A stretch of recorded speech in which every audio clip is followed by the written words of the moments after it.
Hello दोस्तों, स्वागत है आपका एसएससीबीजी ट्यूट्स में। स्टेट बैंक ऑफ इंडिया ने रिक्रूटमेंट निकाल दी है जूनियर एसोसिएट, जिसे हम क्लर्क भी कहते हैं। इस वीडियो के एंड तक बने रहना, आपको फुल डिटेल वीडियो मिलने वाली है। कितनी नंबर ऑफ वैकेंसीज आई है, क्या क्वालिफिकेशन रहने वाली है, कौन कौन से बच्चे अप्लाई कर सकते हैं। ठीक है, चलिए शुरू करते हैं। बात करें तो क्लर्क को हम junior associate customer support and sales, ये एसबीआई इस पोस्ट के नाम से जो है क्लर्क की रिक्रूटमेंट हर साल निकालता है। ठीक है, अगर आपको इस फॉर्म को भरना है तो 17 दिसंबर यानी आज से लेके 7 जनवरी 2025 तक आप इस फॉर्म को अप्लाई कर सकते हैं। ठीक है, लास्ट डेट का वेट बिल्कुल मत करना, 20 दिन आपको मिले हैं, थोड़ा पहले वीक में आप इस फॉर्म को भर लेना, क्योंकि इस बार वैकेंसीज काफ़ी अच्छी आई है।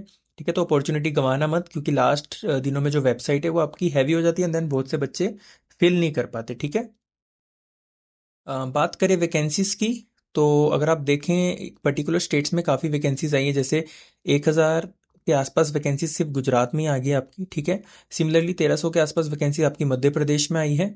ठीक है, साथ ही साथ बात करें तो 1800 वैकेंसीज आपकी उत्तर प्रदेश में आई है। ठीक है, चलो यूपी आपका बड़ा भी है तो यहाँ पे इतनी वैकेंसीज चलती हैं। ठीक है, महाराष्ट्र में आपकी एक 1100 वैकेंसीज आई हैं, एंड बिहार में आपकी 1111 वैकेंसीज आई हैं। टोटल अगर इस बार हम बात करें तो 13,735 वैकेंसीज आई हैं। तो इस बार अपॉर्चुनिटी जो है बच्चों को काफ़ी अच्छी रहने वाली है। ठीक है, तो आपको ये अपॉर्चुनिटी अवेल करनी है, इसे ऐसे नहीं जाने देना। ठीक है, साथ साथ लैंग्वेज का मतलब क्या है, आपको पता होगा क्लर्क एक हमेशा अपनी पूरी लाइफ अगर आप एज ए क्लर्क जॉब करते हो तो आप सेम सर्कल में रहते हो। ठीक है, तो उस सर्कल की उस स्टेट की आपको लोकल लैंग्वेज आनी चाहिए। फॉर एग्जाम्पल, अगर आप गुजरात स्टेट से अप्लाई कर रहे हो तो आपको गुजराती आनी चाहिए। ठीक है, ठीक है, साथ ही साथ अगर आप उड़ीसा से अप्लाई कर रहे हो तो आपको उड़िया आनी चाहिए। ठीक है, सिमिलरली जैसे बहुत सी जगहों पे आपको दो लैंग्वेज भी चल रही चलेगी। फॉर एग्जांपल, अगर आप चंडीगढ़ से अप्लाई कर रहे हो तो हिंदी एंड पंजाबी में से कोई एक लैंग्वेज भी आती है तो भी आप अप्लाई कर सकते हैं। जम्मू एंड कश्मीर यूटी से अप्लाई कर रहे हैं तो उर्दू या हिंदी में से कोई भी अगर लैंग्वेज आती है तो आप अप्लाई कर सकते हैं। ठीक है, तो जिसे दो लैंग्वेज आती है वेल एंड गुड, पर सिर्फ लैंग्वेज आना ज़रूरी नहीं है। ठीक है, आपको दिखाना पड़ेगा 10th या 12th में आपने वो लैंग्वेज पढ़ी होनी चाहिए। ठीक है, अगर आपने वो लैंग्वेज नहीं पढ़ी है तो फिर आपको लैंग्वेज प्रोफिशिएंसी टेस्ट देना पड़ेगा। ठीक है, अगर आप 10th एंड 12th में नहीं दिखा पाए कि चलो हमने पढ़ी नहीं लेकिन हमने अप्लाई करना है, अप्लाई आप तभी करना अगर आप वो लैंग्वेज सीख सकते हो। ठीक है, अगर आप नहीं सीख सकते तो कोई फ़ायदा नहीं, मेंस भी क्लियर हो जाएगा तो आपको एलपीटी में निकाल देंगे। ठीक है, हाँ, अगर आपने 10th एंड 12th में वो पढ़ी है, फॉर एग्जांपल बहुत से बच्चों ने, अगर मैं बात करूँ अपनी रीजनल लैंग्वेज पढ़ी होती है, फॉर एग्जांपल पंजाब की बात करूँ तो पंजाब हर स्कूल में पढ़ाई जाती है। ठीक है, तो पंजाब की बात कर रहा हूँ, मतलब पंजाब पंजाब के हर रीजन के जो स्कूल हैं वहाँ पे पढ़ाई जाती है ना। तो पंजाबी लैंग्वेज वो बच्चे दिखा सकते हैं अपने 10th एंड 12th की सर्टिफिकेशन में। ठीक है, सिमिलरली अगर कोई अम, उत्तर प्रदेश है, ठीक है, तो आपको पता होगा कुछ स्कूलों में उर्दू भी होती है, कुछ स्कूलों में हिंदी भी होती है, मतलब मैक्सिमम में हिंदी होती है लेकिन उर्दू भी पढ़ाई जाती है। ठीक है, तो अगर आप 10th 12th में दिखा सकते हो तो well and good. Similarly Maharashtra में आपको पता है मराठी स्कूलों में पढ़ाई जाती है, तो अगर आप 10th या 12th में दिखा सकते हो कि आपने मराठी, या अगर आप पंजाब से अप्लाई कर रहे हो पंजाबी, अगर आप तेलंगाना से अप्लाई कर रहे हो तो तेलुगु, अगर आपने as a one of the subject पढ़ी है तो आपको कोई एलपीटी नहीं देना पड़ेगा। ठीक है, बट अगर आप सिर्फ वैकेंसी दे के किसी भी स्टेट से अप्लाई कर दोगे देन आपको एलपीटी देना पड़ेगा, अगर आपने वो 10th एंड 12th में नहीं पढ़ी। ठीक है, अब बात करें एसेंशियल क्वालिफिकेशन की, तो इसमें सिर्फ ग्रेजुएशन मांगी है। ठीक है, एज ऑन 31 दिसंबर 2024, तो अगर आपकी इस महीने के एंड तक अगर आपकी ग्रेजुएशन पूरी हो चुकी है, आपके हाथ में डिग्री आ चुकी है, तो ही आप अप्लाई कर सकते हो। ठीक है, यहाँ पे लिखे फाइनल ईयर सेमेस्टर वाले बच्चे अप्लाई कर सकते हैं, बट कंडीशन ये है कि उनका पास्ड, मतलब वो पास कर चुके हैं, इसका स्टेटस उनका 31 दिसंबर 2024 से पहले आ जाना चाहिए। ठीक है, डिग्री बाद में भी आ सकती है, पर रिजल्ट आ जाना चाहिए कि आप पास हो चुके हो 31/12/2024 से पहले। फॉर एग्जाम्पल, अगर आपका 1 जनवरी को भी रिजल्ट आता है कि आप पास हो गए हैं तो आप इस फॉर्म को अप्लाई नहीं कर सकते, चाहे इसकी डेट आपको 7 जनवरी तक है। ठीक है, इन्होंने साफ साफ यहाँ पे मेंशन किया है। ठीक है, एलिजिबिलिटी क्राइटेरिया की बात करें तो एज ऑन 1 अप्रैल 2024 को आपकी एज 20 से 28 साल की होनी चाहिए, तो आप इस फॉर्म को अप्लाई कर सकते हैं। मतलब वो सभी कैंडिडेट जिनकी 2 अप्रैल 1996 से लेके 1 अप्रैल 2004 तक के बीच में लाई करते हैं, और ये दोनों डेट भी इंक्लूडेड है, वो बच्चे अप्लाई कर सकते हैं। SC ST के लिए 5 ईयर्स का एज रिलैक्सेशन है, OBC के लिए 3 ईयर्स का, पर्सन विद बेंचमार्क डिसेबिलिटी के लिए 10 ईयर्स। ठीक है, और अगर वही SC ST कैटेगरी में तो 15 ईयर्स, एंड OBC में तो 13 ईयर्स। ठीक है, एक्स सर्विसमैन और डिसेबल्ड एक्स सर्विसमैन के लिए 3 ईयर्स का रिलैक्सेशन है। साथ ही साथ अगर 8 ईयर्स का है, 8 ईयर्स का उन्हें दिया है जो एस सी या एस टी कैटेगरी से बिलोंग करते हैं, ठीक है। विडो एंड डिवोर्स वुमेन की बात करें तो 7 ईयर का यहाँ पे रिलैक्सेशन दिया है, पर हाँ मैक्सिमम एज उनकी 35 ईयर होनी चाहिए, ठीक है, इससे ऊपर नहीं होनी चाहिए, ठीक है। और अगर ओबीसी की बात करें तो 38 and 40 years for SC ST, ठीक है। अच्छा, अब यहाँ पे आप एक चीज देखो, यहाँ पे इस बार अप्रेंटिसशिप जो करते हैं ना एसबीआई से, उन्हें यहाँ पे फायदा मिला है, ठीक है।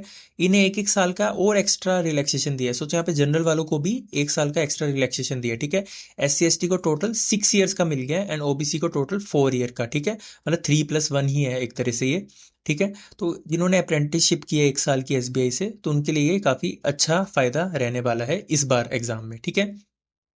ये आपका मीडियम ऑफ एग्जामिनेशन है कि आप किस किस लैंग्वेज में एग्जाम दे सकते हो, ठीक है। अगर आप असम से अप्लाई कर रहे हो तो आप इंग्लिश, हिंदी, असमीज, बंगाली किसी एक भी लैंग्वेज से आप एग्जाम दे सकते हो, ठीक है। जिसमें आपका quant and reasoning, for example अगर आप असम से अप्लाई कर रहे हो, आपने असमीज चूज किया language for medium of examination के लिए, तो इसमें आपका क्वांट एंड रीजनिंग आपका असमीज में आएगा, एंड बाकी इंग्लिश तो आपका इंग्लिश में ही आएगा, ठीक है। ठीक है, ऐसी फॉर एग्जांपल अगर आप हरियाणा से अप्लाई कर रहे हो तो पंजाबी में भी दे सकते हो, ठीक है। कर्नाटका से अप्लाई कर रहे हो तो कन्नड़ा, हिंदी, इंग्लिश किसी में भी दे सकते हो, ठीक है। इस चीज़ का आपको ध्यान रखना है, ठीक है। सिलेक्शन प्रोसेस की अगर बात करें तो 2 एग्जाम होते हैं, प्रीलिमिनरी एग्जामिनेशन जिसे हम फेज 1 एग्जाम भी कहते हैं। 1 घंटे का आपका टेस्ट होता है, ठीक है। इसमें 3 सेक्शंस आते हैं जैसा कि आप देख सकते हो। English language, numerical ability, reasoning ability, ठीक है। 100 क्वेश्चन आते हैं आपके, 100 मार्क्स का होता है, 1 घंटा होता है, 20-20 मिनट आपको सेक्शनल मिलते हैं इसमें, ठीक है। साथ ही साथ इसमें आपको 1/4 नेगेटिव मार्किंग भी मिलती है, ठीक है। इस चीज़ का आपको ध्यान रखना है, ठीक है। अगर आप ये क्वालिफाई कर ले तो हाँ, एक और चीज़, प्रीलिमिनरी एग्जामिनेशन आपका क्वालिफाइंग इन नेचर होता है, इसके आपके मार्क्स नहीं जुड़ते, ठीक है। अ, अब मेंस एग्जाम की बात कर लेते हैं। ये आपका 190 क्वेश्चन आते हैं, 200 मार्क्स, 2 घंटे 40 मिनट का आपका एग्जाम होता है, जिसमें आपका जनरल और फाइनेंशियल अवेयरनेस से 50 क्वेश्चन आते हैं, ठीक है, 50 मार्क्स की। जनरल इंग्लिश से आपकी 40 क्वेश्चन आते हैं, 40 मार्क्स के।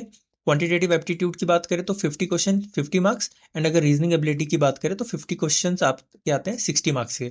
इसमें कुछ क्वेश्चन जो होते हैं आपके 2-2 मार्क्स के भी आते हैं रीजनिंग में, ठीक है। 35-35 मिनट, 45 मिनट, 45 मिनट आपको सेक्शनल टाइमिंग इसमें भी मिलेगा, ठीक है। और इसी के जो आपके मार्क्स है ना मेंस एग्जामिनेशन के, ये आपके जुड़ेंगे फाइनल मेरिट लिस्ट के लिए, ठीक है। एक चीज और आपको ध्यान रखनी है, एसबीआई का फायदा पता है क्या है, इसमें आपकी कोई भी सेक्शनल कट ऑफ नहीं होती। देखिए, sectional wise marks will not be maintained, ठीक है। तो ऐसा भी अगर फॉर एग्जांपल जैसे आप आईबीपीएस पीओ देते हो, आईबीपीएस क्लर्क देते हो, तो उसमें आपको सेक्शनल में भी 3-4 मार्क्स लाने पड़ते हैं, और मेंस में कई बार 3-4 मार्क्स लाने भी बहुत डिफिकल्ट हो जाते हैं, ठीक है। आपको पता ही होगा जिन्होंने दिया है, ठीक है। तो इसमें ऐसा नहीं है, अगर आपकी रीजनिंग बहुत अच्छी है तो अगर आप इसी में ही ले आए और ओवरऑल कट ऑफ आपकी अगर वही निकाल गई, तो भी कोई टेंशन नहीं, इसमें सेक्शनल कट ऑफ नहीं होती, ठीक है। ना ही प्रीलिमिनरी एग्जामिनेशन में, ना ही मेंस एग्जामिनेशन में, ठीक है। साथ ही साथ इसमें एक और फायदा, जिन्होंने अप्रेंटिसशिप किया उन्हें मेंस अगर वो प्री क्लियर कर लेते तो उन्हें मेंस में सीधा सीधा 5 मार्क्स बोनस बोनस मिल जाएंगे। अब सोचो बाकी बच्चों को 5 क्वेश्चन करने पड़ेंगे तब जाके उनके 5 मार्क्स आएंगे, ठीक है। और आपको पता है मेंस में 5 मार्क्स की कितनी ज्यादा वैल्यू होती है, ठीक है। तो जिन्होंने अप्रेंटिसशिप की है उनका ये यहाँ पे एडवांटेज उन्हें मिलने वाला है, ठीक है। साथ ही साथ आपको एक चीज बता दूं, जो मैंने आपको पहले बताया था, अगर आप 10th 12th में दिखा देते हो लैंग्वेज प्रोफिशिएंसी तो टेस्ट आपका नहीं होगा। अगर आप नहीं दिखा पाते, फॉर एग्जांपल मैंने जैसे 10th 12th में हिंदी पढ़ी है, ठीक है, और अगर मैं गुजरात से अप्लाई कर देता हूँ तो 10th 12th में तो मैं नहीं दिखा सकता ना कि गुजराती पढ़ी है नहीं पढ़ी, ठीक है, उसमें तो नहीं होगा शो। तो मुझे एलपीटी फिर देना पड़ेगा अगर मैं गुजरात से अप्लाई करता हूँ, ठीक है।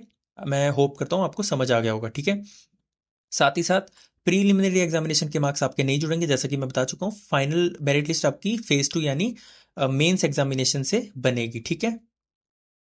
बात करें सैलरी की तो इस बार जो बेसिक पे आपका वो बढ़ चुका है। आपको पता होगा कि अब सारी बैंकिंग जो इंडस्ट्री है उसमें जो सैलरीज है वो बढ़ चुकी हैं। तो 26,730 आपका स्टार्टिंग बेसिक पे रहने वाला है, जिसमें आपकी ग्रोस सैलरी तकरीबन तकरीबन 46,000 बन जाएगी। तो सैलरी काफ़ी अच्छी हो चुकी है, ठीक है। तो ये भी एक मोटिवेशन आपको आ गया होगा।